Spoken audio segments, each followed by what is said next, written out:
జనాభా నియంత్రించడం వల్ల జనాభా స్టెబిలైజ్ అయిపోయింది. పుట్టే జనాభా చనిపోయే వాళ్ళు దాదాపుగా 1.8% డిఫరెన్స్, అంటే పెద్దగా జనాభా పెరగడానికి అవకాశం లేదు. ఈరోజు జనాభా ప్రాతిపదికన ఒకవేళ నియోజకవర్గాల పునర్విభజన జరిగితే ఈరోజు ఉన్న దాంట్లో 543 పార్లమెంటు నియోజకవర్గాలలో దక్షిణాది రాష్ట్రాలకు 130 పార్లమెంటు నియోజకవర్గాల నుంచి ప్రాతినిధ్యం ఉంది. అంటే 100%లో మన ప్రాతినిధ్యం 24%. ఈ 24% ప్రాతినిధ్యంతో మనం కేంద్రంలో దక్షిణాది రాష్ట్రాల యొక్క హక్కుల కోసం మనం రిప్రజెంట్ చేస్తుంటే, ఒకవేళ జనాభా ప్రాతిపదికన నియోజకవర్గాల పునర్విభజన చేపడితే 24% ఉన్న దక్షిణాది రాష్ట్రాల యొక్క ప్రాతినిధ్యం 19%కి పడిపోవడానికి అవకాశం ఉంది. తద్వారా రాజకీయంగా నేను బయట కూడా చెప్పినా, ఇక్కడ కూడా చెప్పదలుచుకున్నా, delimitation is limitation for south. నియోజకవర్గాల పునర్విభజన అనేది రాజకీయంగా దక్షిణాది రాష్ట్రాలను నియంత్రించడానికి కేంద్ర ప్రభుత్వం వినియోగించుకుంటుంది. ఇది ఏమాత్రం మన దక్షిణాది రాష్ట్రాల హక్కులకు, దక్షిణాది రాష్ట్రాలకు మంచిది కాదు, క్షేమం కాదు. అందుకే ఈ సభ రాజకీయాలకు అతీతంగా తెలంగాణ రాష్ట్రంలో కూడా బట్టి విక్రమార్క గారు, అదేవిధంగా జానారెడ్డి గారు, కేశవరావు గారిని పెట్టి అన్ని రాజకీయ పార్టీలతోనే సంప్రదింపులు చేపట్టి అన్ని రాజకీయ పార్టీలను కూడా దక్షిణాది రాష్ట్రాల్లో ఉన్న, ముఖ్యంగా తెలంగాణ రాష్ట్రంలో ఉన్న అన్ని రాజకీయ పార్టీలను, ప్రజా సంఘాలను కూడగట్టుకొని తెలంగాణ రాష్ట్రం మొత్తం ఒకే మాట మీద ఉన్నారు, ఒకే బాటలో ఉన్నారు నియోజకవర్గాల పునర్విభజనకు సంబంధించి అని కేంద్ర ప్రభుత్వాన్ని ఒక సందేశాన్ని పంపించాలనే ప్రయత్నం. అందులో భాగంగానే ఈరోజు ఈ సభలో మనం ఈ తీర్మానాన్ని ప్రవేశపెట్టుకున్నాము. ఈ తీర్మానం నేపథ్యంలో ఏదైతే కేంద్ర ప్రభుత్వం కానీ లేకపోతే కొంతమంది వాదనలు ఏవైతే చేపడుతుందో, ఈ వాదనలకు సంబంధించి కొన్ని వివరాలు సభ ద్వారా నేను తెలంగాణ సమాజానికి చెప్పదలుచుకున్నా. 50 సంవత్సరాల క్రితం ఇందిరాగాంధీ గారు గుర్తించి జనాభా ప్రాతిపదికన నియోజకవర్గాల పునర్విభజన దేశ స్థాయిలో జరిగితే ఇది రాష్ట్రాల మధ్య వైషమ్యాలను, రాష్ట్రాల మధ్య తారతమ్యాలను తీసుకురావడానికి అవకాశం ఉంటుంది అని చెప్పి ఆనాడు 50 సంవత్సరాల క్రితమే శ్రీమతి ఇందిరాగాంధీ గారు దూరదృష్టితో గుర్తించి రాజ్యాంగ సవరణ చేశారు. అటల్ బిహారీ వాజ్పేయి గారు కూడా ప్రధానమంత్రిగా బాధ్యత తీసుకున్న తర్వాత వారు కూడా ఈ అంశాన్ని గుర్తించి ఇందిరాగాంధీ గారు చూపించిన బాటలోనే వారు నడిచిండ్రు. కానీ మోడీ గారు వచ్చిన తర్వాత ఆ ఆలోచనలో లేరు. ఈరోజు కేంద్ర మంత్రులు కొంతమంది ఇంతవరకు ప్రభుత్వం చర్చించలేదు, ప్రభుత్వం నిర్ణయం తీసుకోలేదు అని ఏదైతే వాదిస్తున్నారో ఆ వాదన అర్ధ సత్యం అని నేను చెప్పదలుచుకున్నాను అధ్యక్ష. ఈ సందర్భంగా 2-3 అంశాలు.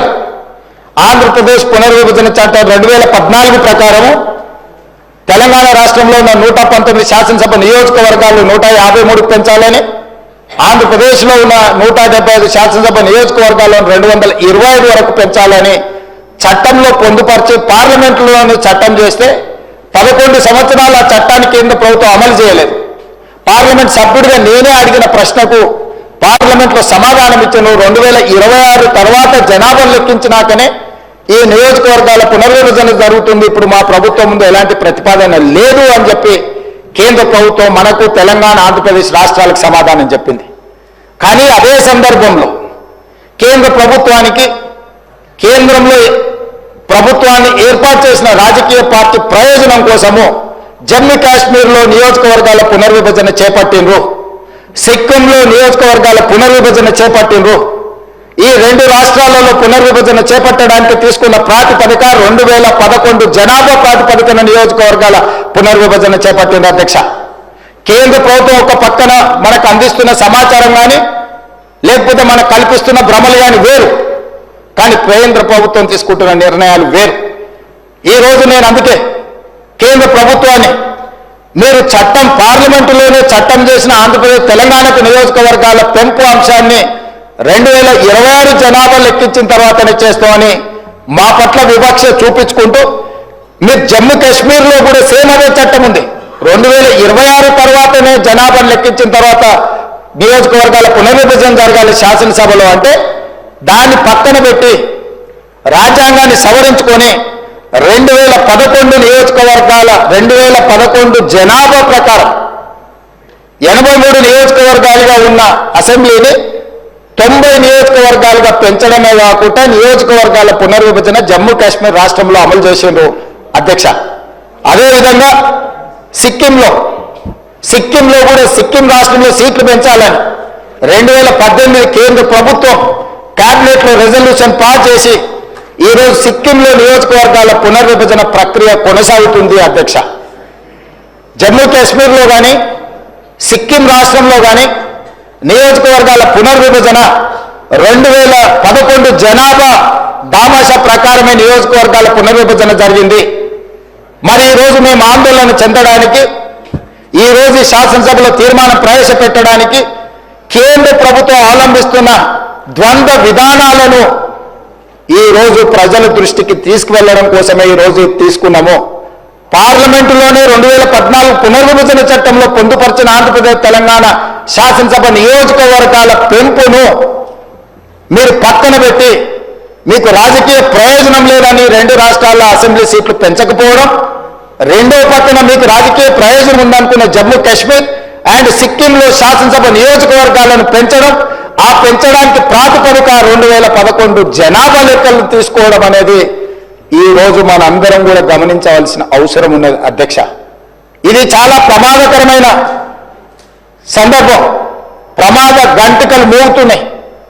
ఈరోజు ఈ దక్షిణాది రాష్ట్రాలకు సంబంధించిన శాసనసభ్యులు కావచ్చు, పార్లమెంట్ సభ్యులు కావచ్చు, శాసన మండలి సభ్యులు కావచ్చు, ఎవరైనా కావచ్చు, స్థానిక సంస్థలలో ఉండే కావచ్చు, లేకపోతే ఈ ప్రాంత ప్రజలు కావచ్చు, కేంద్ర ప్రభుత్వం ఆదేశాల మేరకు జనాభా నియంత్రించి కేంద్ర ప్రభుత్వం ఈ దేశం యొక్క అభివృద్ధిలో భాగస్వాములుగా మారిన మనం కేంద్ర ప్రభుత్వానికి వస్తున్న పన్నులు జీడిపిలో 36% ఈ దక్షిణాది రాష్ట్రాలు ఈరోజు మనము ఇక్కడి నుంచి పన్నులు కడుతున్నాం అధ్యక్ష. 24% పార్లమెంటులో ప్రాతినిధ్యం ఉన్న ఈ దక్షిణాది రాష్ట్రాలు ఈరోజు కేంద్ర ప్రభుత్వానికి చెల్లిస్తున్న పన్నుల్లో 36% మనం కడుతున్నాం అధ్యక్ష. తిరిగి మనకు వస్తున్న చాలా తక్కువ అధ్యక్ష. ₹1 తెలంగాణ రాష్ట్రం నుంచి మనం పన్నులు చెల్లిస్తే 42 పైసలు మనకు వస్తున్నాయి అధ్యక్ష. కేరళకు 16 పైసలు వస్తున్నాయి అధ్యక్ష. తమిళనాడుకు 29 పైసలు వస్తున్నాయి అధ్యక్ష. ఇట్లా చాలా తక్కువ. మనం ₹1 చెల్లిస్తే మనకు వచ్చేది తిరిగి కేంద్ర ప్రభుత్వం నుంచి వస్తున్న వాటా చాలా తక్కువ ఉంది. అదే ₹1 బీహార్ చెల్లిస్తే ₹6 బీహార్కి పోతున్నాయి అధ్యక్ష. బీహార్ రాష్ట్రం కేంద్రానికి ₹1 చెల్లిస్తే కేంద్ర ప్రభుత్వం తిరిగి ₹6 బీహార్ రాష్ట్రానికి ఇస్తుంది అధ్యక్ష. ఉత్తరప్రదేశ్కి ₹2.73 ఇస్తుంది అధ్యక్ష ₹1 చెల్లిస్తే. అదేవిధంగా మధ్యప్రదేశ్కి ₹1.70 చెల్లిస్తున్నారు అధ్యక్ష. అంటే ఈరోజు ఆర్థికంగా మనకు నష్టం జరిగినా పర్వాలేదు. ఈరోజు ఆర్థిక అభివృద్ధితో పాటు ఉద్యోగ ఉపాధి అవకాశాలలో దక్షిణాది రాష్ట్రాలు ఈ దేశానికి ఆదర్శంగా నిలబడ్డాయి. ఆర్థిక ప్రయోజనాలు, దేశం యొక్క స్ఫూర్తిని, దేశభక్తిని దక్షిణాది రాష్ట్రాలు చాటుకొని స్పష్టంగా ఆర్థికంగా మనకు నష్టం జరిగిన కేంద్ర ప్రభుత్వంలో భాగస్వాములుగా మనం ఈ దేశ నిర్మాణంలో, ఈ దేశ అభివృద్ధిలో భాగస్వాములుగా మారినాం. కానీ ఈరోజు ఆర్థిక ప్రయోజనాలను వదులుకున్నా ఈరోజు రాజకీయంగా మన ప్రాతినిధ్యాన్ని వదులుకోవడానికి మనం సిద్ధంగా లేము అధ్యక్ష. అందుకే ఈరోజు మేము స్పష్టంగా కేంద్ర ప్రభుత్వాన్ని డిమాండ్ చేస్తున్నాం. 100% ఈ అంశానికి సంబంధించి విస్తృత స్థాయిలో చర్చ జరగాలి.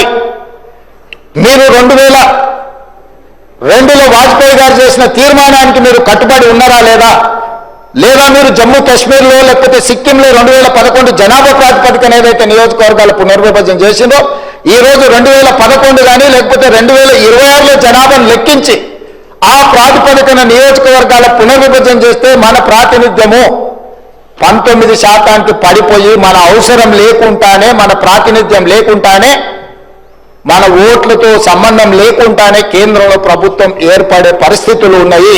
ఆ పరిస్థితిని కల్పించుకోవడానికి కేంద్రంలో అధికారంలో ఉన్న రాజకీయ పార్టీ ఈ రోజు ఒక ప్రణాళికబద్ధంగా దక్షిణాది రాష్ట్రాల మీద దాడి జరుగుతున్నది అధ్యక్ష. అందుకే ఈ ఆందోళనకరమైన నేపథ్యంలో తెలంగాణ రాష్ట్ర ప్రభుత్వం రాజకీయాలకు అతీతంగా అందరికీ నేను విజ్ఞప్తి చేస్తున్నా, మీరందరూ మనమందరం కలిసికట్టుగా కేంద్ర ప్రభుత్వంతో మాట్లాడదాం, కేంద్ర ప్రభుత్వంతో చర్చలు చేద్దాం. కలిసి వస్తే కలిసి వస్తుంది, కలిసి రాకపోతే మనందరం ఒక పోరాటాన్ని నిర్మాణం చేసుకోవాల్సిన అవసరం ఉంది. అందుకే తెలంగాణ రాష్ట్రంలోనే స్పష్టంగా అన్ని రాష్ట్రాలకు విజ్ఞప్తి చేసిన ఈ వేదిక మీద నుంచి కూడా కేరళ, తమిళనాడు, పుదుచ్చేరి, ఆంధ్రప్రదేశ్ అండ్ కర్ణాటక ముఖ్యమంత్రులకు నేను విజ్ఞప్తి చేస్తున్నా.